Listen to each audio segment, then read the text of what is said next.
રીત રિવાજ મુજબ અંકિતભાઈને આ પ્રસાદી તો લેવી જ પડે. અહીંથી સિંગદાણા લેશે અને પછી સામે લેશે ખાંડના દાણાને, બે મિક્સ કરીને ખાશે. આ રેગ્યુલર છે અંકિતભાઈની પ્રસાદી.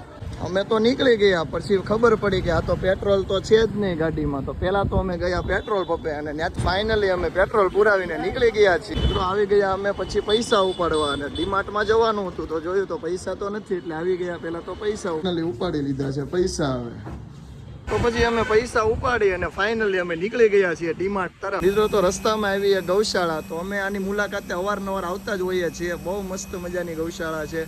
આ નાના વાછડા તમે જોઈ શકો છો. તો પણ અહીંયા પણ બહુ મજા આવે છે આની સાથે રમવાની, ગાયોને ચારો ખવડાવવાની. તો મિત્રો જિંદગીમાં આપણે આવું પણ એક કામ કરતું રહેવું જોઈએ. મિત્રો આપણને તો બહુ મજા આવે છે ગાયો સાથે. મિત્રો ગૌશાળાથી નીકળીને હવે જઈ રહ્યા છે ફાઇનલી ડીમાર્ટ તરફ. ફાઇનલી ડીમાર્ટમાં આવી ગયા અને અંકિતભાઈ લઈ લીધી છે ટોલી બેગ, અને હવે કરીએ છીએ અમે ખરીદી. અહીંયા તો અંકિતભાઈ સ્પ્રે પણ ચેક કરવા મીણા. અલાવ નથી પણ તો પણ કરે છે, જોવો મિત્રો. કારણ કે એને તો સુગંધ જોઈને પછી લેવાની આદત છે.